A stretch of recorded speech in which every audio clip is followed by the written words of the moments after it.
वक्त की बड़ी खबर आपको बता दें, शौकत अली जिन्होंने योगी सरकार के जीरो टॉलरेंस नीति पर सवाल उठाए थे, अब वो अपने बयानों के चलते फंसते नजर आ रहे हैं। आपको बता दें कि उनके खिलाफ मुकदमा दर्ज कर लिया गया है।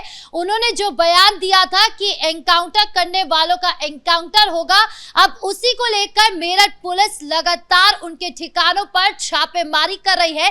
साथ ही आपको बता दें कि उनके 3 करीबियों पर जिन्होंने सोशल मीडिया पर उनका वीडियो वायरल किया था, ये वो वीडियो है जो सोशल मीडिया पर वायरल किया गया था। अब उसी वीडियो को लेकर 3 लोगों के खिलाफ जो है गिरफ्तारी हो चुकी है और लगातार उनके ठिकानों पर भी छापेमारी की जा रही है कि किसी भी तरीके से आरोपियों को पकड़ा जाए, जिसको लेकर एफआईआर भी दर्ज हो गई है। तो क्या कुछ चल रहा है शौकत अली को लेकर बताएंगे आपको। मेरे साथ मौजूद है मेरे सहयोगी हर्षजीत सर। सबसे पहले बात करें शौकत अली के बयान को, तो उन्होंने सीधे सीधे एक तरफ जहां पर सीएम योगी के जीरो टॉलरेंस नीति पर सवाल उठाए थे, तो दूसरी तरफ उन्होंने समाजवादी पार्टी के विधायकों पर भी सवाल उठाए थे। बिल्कुल, देखिए शौकत अली की जहां तक हम बात करते हैं तो उनकी गिरफ्तारी शाम आते आते हो सकती है, लेकिन उनके 3 सहयोगियों की गिरफ्तारी हो चुकी है।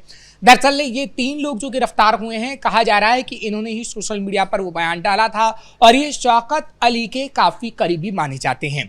दरअसल हमने देखा है कि AIMIM के नेता प्रदेश अध्यक्ष किस तरीके से बयानबाजी करते हैं और वो कहते हैं कि 111 नहीं, सिर्फ 11 विधायक हमें दे दीजिए, हम एनकाउंटर करने वालों का एनकाउंटर कर देंगे। जिसके बाद हमने देखा है कि किस तरीके से पुलिस ने एफआईआर दर्ज की है। ये कुल 6 लोगों पर एफआईआर दर्ज की गई है और 3 लोगों की गिरफ्तारी हो गई है। अब देखना है कि ये 3 लोगों की और कब तक गिरफ्तारी होती है, जिसमें शौकत अली भी शामिल है। हालांकि ये भी खबर सामने आई कि पुलिस शौकत अली के घर भी गई थी, लेकिन शौकत अली वहां पर नहीं मिला और शौकत अली की गिरफ्तारी शाम आते आते हो जाएगी, क्योंकि शौकत अली ने जो बयान दिया है वो बिल्कुल ही निंदनीय बयान है और योगी आदित्यनाथ को उन्होंने चुनौती देने का काम किया है। यानी आप ये साफ तौर पर कह सकते हैं कि योगी की पुलिस उनको हथकड़ी लगाने का काम करेगी।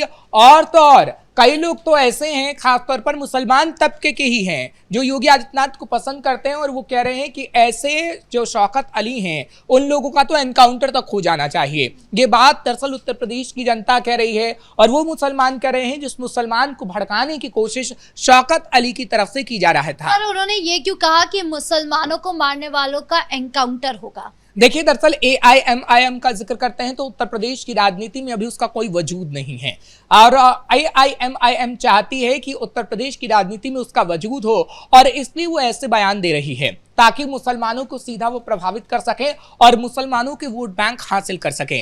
अगर शायद ऐसा ना होता तो वो ये बयान ना देते कि किस तरीके से सिर्फ 11 विधायक भी हमारे आ जाएंगे तो हम एनकाउंटर करने वालों का एनकाउंटर कर देंगे। अभी बिहार के अंदर हमने देखा कि सीमांचल में किस तरीके से ओवैसी ने पकड़ बनाई है, तो उन्होंने आखिर 11 विधायकों की ही बात क्यों की?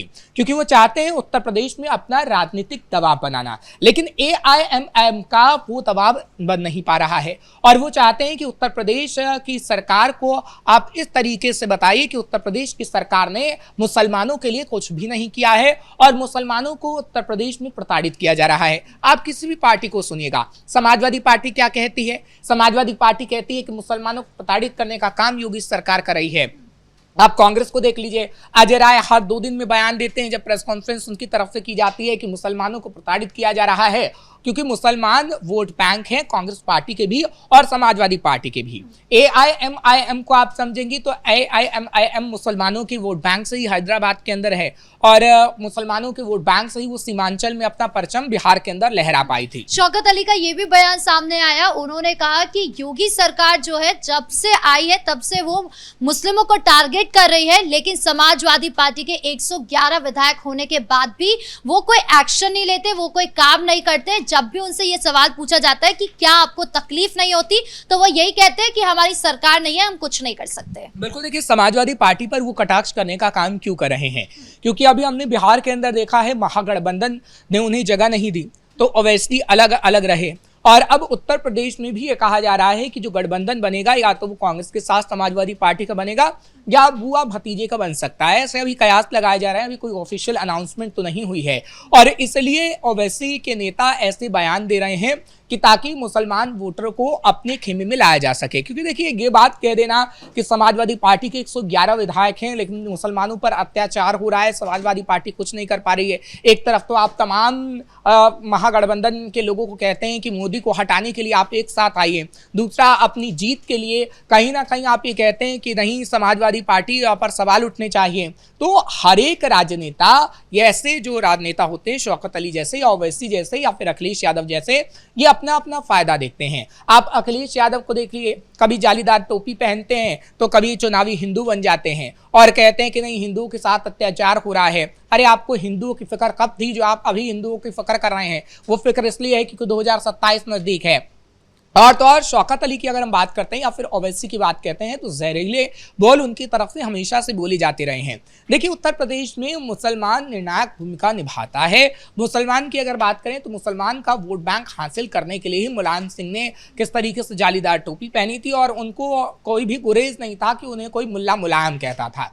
और अखिलेश यादव भी यही कोशिश कर रहे हैं कि अखिलेश यादव किस तरीके से बता पाएं कि वो मुसलमानों के मसीहा हैं। और देखिए इसमें कोई दो राय भी नहीं है क्योंकि जब लोकसभा चुनाव हुए जो पीडिया का फॉर्मूला सामने आया अखिलेश यादव का, तो कैसे मुसलमानों ने एकमुश्त होकर लोकसभा चुनाव में अखिलेश यादव को वोट दे दिए। अब इन लोगों को फिक्र है मुसलमान वोट बैंक छिटकने की, चाहे फिर अखिलेश यादव हो या फिर मायावती हो या फिर बात हम कांग्रेस की करें।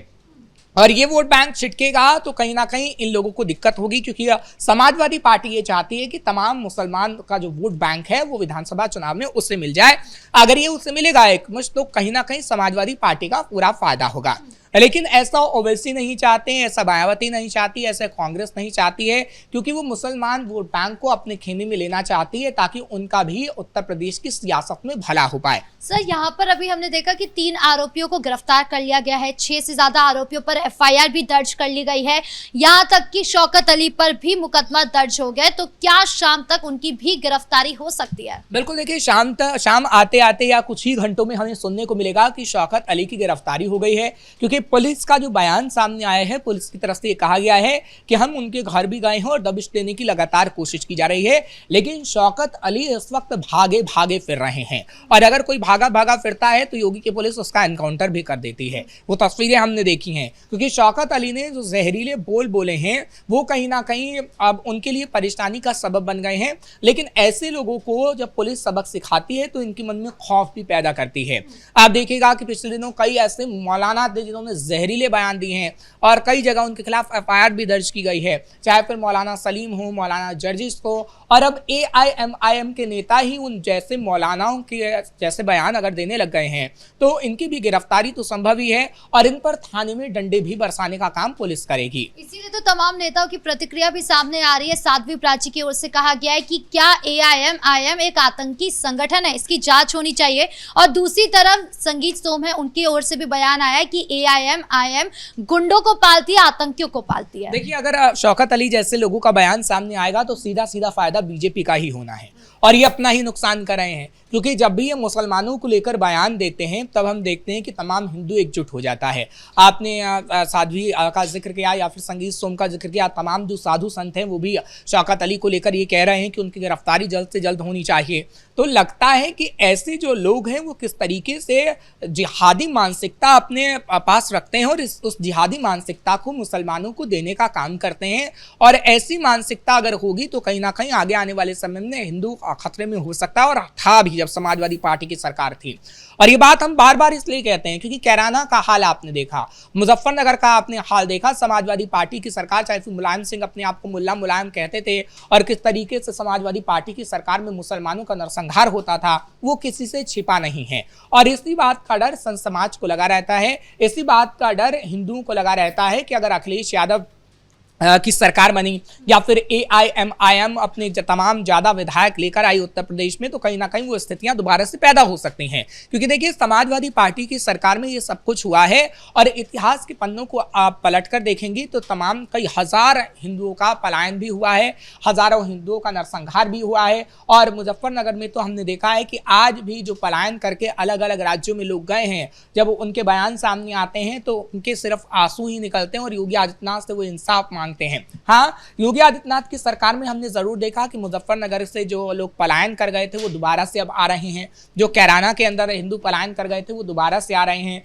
लेकिन समाजवादी पार्टी के सांसद हो या फिर खुद अखिलेश यादव हों या फिर ऐसे शौकत अली जैसे लोग, ये सिर्फ लोगों को भड़काने का काम करते हैं। कैराना में आप देख रहे हैं कि कैसे इकरा हसन सांसद बार बार मुसलमानों को लेकर बात कहती हैं और हिंदुओं के लिए एक शब्द उनके मुंह से नहीं निकलता है। तो ये सिर्फ वोट बैंक के लिए है, और वोट बैंक के लिए अगर आप जहरीले बोल बोलेंगे तो योगी आदित्यनाथ आपको भी सबक सिखाने का काम करेंगे। जी, इस मुद्दे पर ज्यादा जानकारियों के लिए आपका बहुत बहुत धन्यवाद। तो कुल मिलाकर एक तरफ सीएम योगी की जीरो टॉलरेंस नीति पर सवाल उठाने और दूसरी तरफ समाजवादी पार्टी की रणनीति पर सवाल उठाने वाले शौकत अली के खिलाफ मुकदमा दर्ज हो गया है और कहा जा रहा है कि शाम तक उनकी गिरफ्तारी भी हो सकती है। साथ ही ये भी माना जा रहा है कि जिस तरीके से असदुद्दीन ओवैसी अभी तक कोई बयान नहीं दे रहे हैं, उससे ये कयास लगाया जा रहा है कि ये सब सिर्फ इसलिए किया गया है क्योंकि 2027 का चुनाव करीब है। आपकी इस पूरे मामले को लेकर क्या राय है, कमेंट बॉक्स में जरूर बताएं। धन्यवाद।